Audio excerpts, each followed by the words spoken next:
about just how excited you are to be in this matchup after you guys had a season where you kind of had some ups and downs. You know, you won 7 games by 6 or fewer points, and just to be here at this point after going through all that. Well, we're the undefeated team in the country also, so you know that has to be a plus that you can put in your book. But it's an honor to be here and play against a great Oregon team.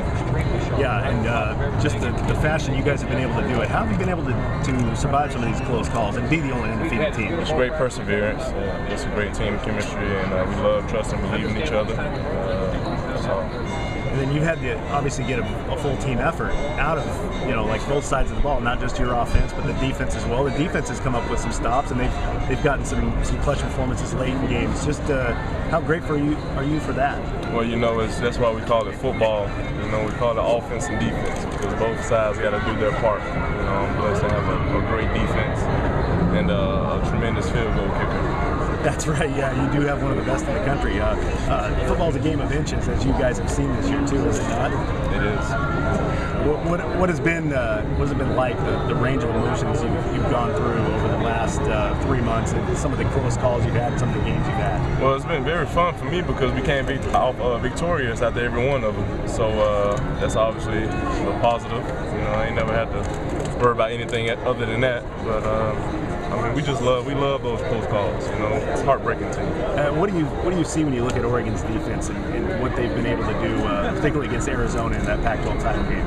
Well, I really didn't watch that game much, you know, but they did good in a lot of their games. You know, they're a great defense. They're a great team. I think that's why they're here right now. Jameis, this is the first game where you're starting that you're an underdog. I mean, is that kind of strange to go into a game where most people are favoring the opponent?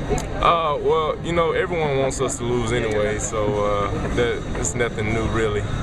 You like that? Does it fire your competitiveness a little bit more? I think it does give us that chip on our shoulder as a team, you know, so we always have something to fall back on and remember that, hey, our back is against the wall anyway.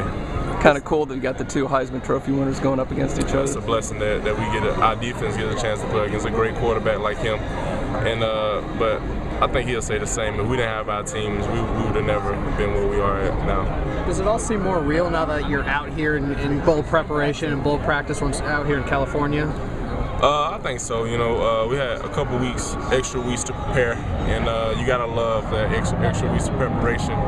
And I think our team is going to enjoy our time out here. But at the end of the day, this is a business trip, and we have a great team we're facing, and we have to play hard and turn it on and off. Do you see any similarities when you look at Marcus and just the way he handles his business, the way you handle yours, and on the field as well?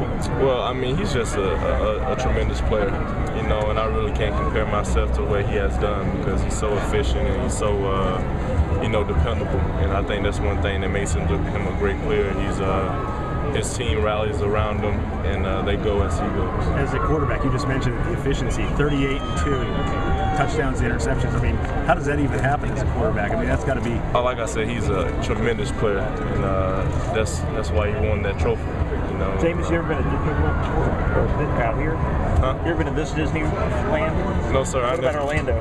I've been to Orlando a couple of times. What do you think about Well, you know, I really ain't got a chance to see this place a lot, you know, but I am looking forward to getting me a smoked turkey leg because those things are good.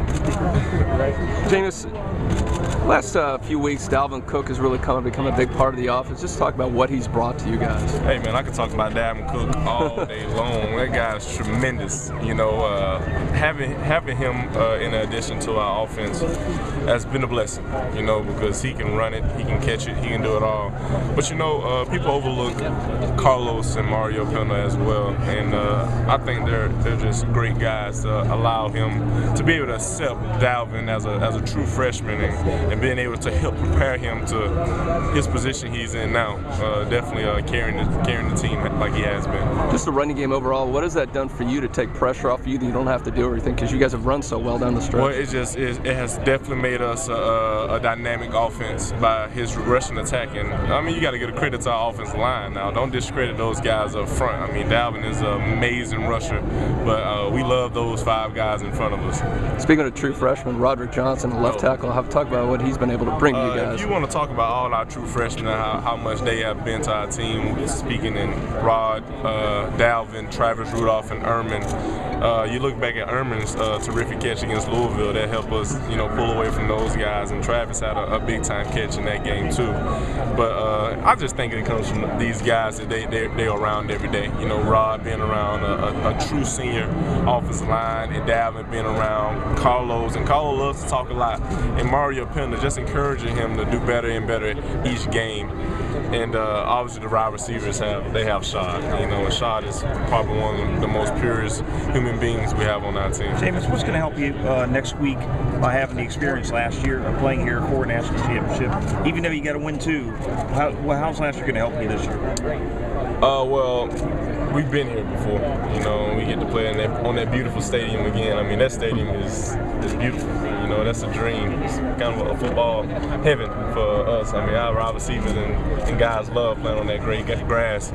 But I mean, it's at the end of the day, it's another football game. We're not thinking about last year. We're not thinking about the future. We're going to be thinking about January 1st at 2 o'clock. They kick off and playing our tails off. Has anything changed for you since the result of the hearing you found out? I've been playing football since my redshirt freshman year, and that hasn't changed. As far as just a relief or anything, is that sensible? I really don't focus on that. Just like I usually just use football as my sanctuary and focus on my academics and do the things I need to do.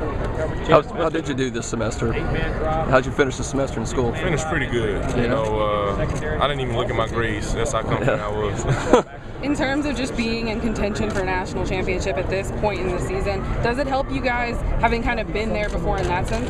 Well, I think it's just our hunger, just wanting to show everyone that we are one of the best teams in the country, and that's why we got that chip on our shoulder, because we want to have another undefeated season, just to say we did it, and I think that just helps us prepare, and I think it helps us even fight a little harder. I know you guys are obviously not going to be on the field at the same time, but is it fun to be in a game against another Heisman-winning quarterback, another offense like Oregon's offense? Well, I'm going to be watching the whole game. I can't go to sleep on those guys. They're just so fast, and their offense is so electric. And I'm gonna love that experience to watch Marcus Mariota play. But I hope our defense, does a great job. Did you meet him for the first time today, Marcus, or have you met him before? I met him before briefly. Gotcha. Well, just what the kind of the conversation is like between 2 guys who are at the top of their craft. Oh, he's a quiet guy, and we're not at the top of our craft yet. We're still preparing to get better. Jameis, you expect a little bit of a Georgia Tech game in that back and forth offenses, and it may come down to which defense breaks serve, which defense gets the stop. Well, you got to go into the game expecting anything, and I'm just going to be looking forward to have a complete game and to play against those guys. Whatever the future may hold, let it be. But as long as we playing Florida State football, as long as we doing what we need to do, we're going to be a hard team to beat. Jameis, you and Marcus met at a Manning camp, is that right? Yes, ma'am. Can you tell us anything about any interactions you guys had? Well, we hung out with each other briefly, but like I said, Marcus is a very quiet guy. He's strictly there for business, and I'm more of a fun guy. Just outgoing. I talk to everyone, but he's such a great person, and he stays to himself a lot. And I think that's what makes him so amazing to me, that he can be such a quiet guy, but still be able to rally his team and get his players to play for him.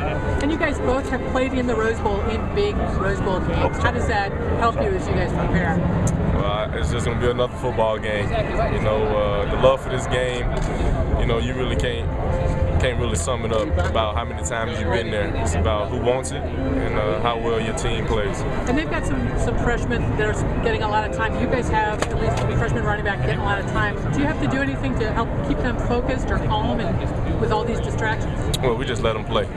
That's what they got the scholarship here for to do, is come and play. And just know that we have their back, even though they're young, and I think that our support and our encouragement to them will help them play better. Has that been easy to do? Has it been easy to keep these guys focused and corralled? Well, when you got Dalvin Cook, it's very easy because that guy, he's a showtime player. What was the biggest change with the offensive line when you guys made the switch with Rod and Cam? Well, I always felt like we had the best offensive line in the country, but how amazing it is for Cam to move from left tackle to center. It just shows how selfless he is and allow a true freshman to play left tackle. So probably the position that every offensive lineman wants to play. And I just, like I said, I give that to our whole offensive line. You know, they're seniors and they just help their freshmen, you know, just play his tail off. What was it like down in Miami, Rod's first time in the huddle, seeing him? You know, would you see a look in his eyes or anything like that for his first big game? No, we didn't have to worry about that because before the game and before we stepped on the field, I made sure I told him, like, I got your back, man. And I made sure the other guys told him, like, we got your back too. So, we're a family here at Florida State. So we ain't going to let our brother step on that battlefield with any doubt in his mind. James, they lost a cornerback to injury, but when you're playing a team of Oregon's caliber, anybody in the top 4 or 5, do you always make the assumption that they got somebody almost as good, if not just as good, coming on? Well, you know, we don't really, you know, have a game plan of players. We just do our scheme and we just play football. You know, obviously their cornerback was a great player, and you know, I send my condolences to him. But we play Florida State football, you know, and I wish I could have seen that matchup with him and Rashad. That would have been a great one. James, any thoughts on your future after college football? Any thoughts on your future after the season, what you're going to be doing? Oh, not at all. You know, we got 2 more games left, hopefully. You know, it's about now. Still playing baseball, that's in your plans? It's about now. What if, I mean, how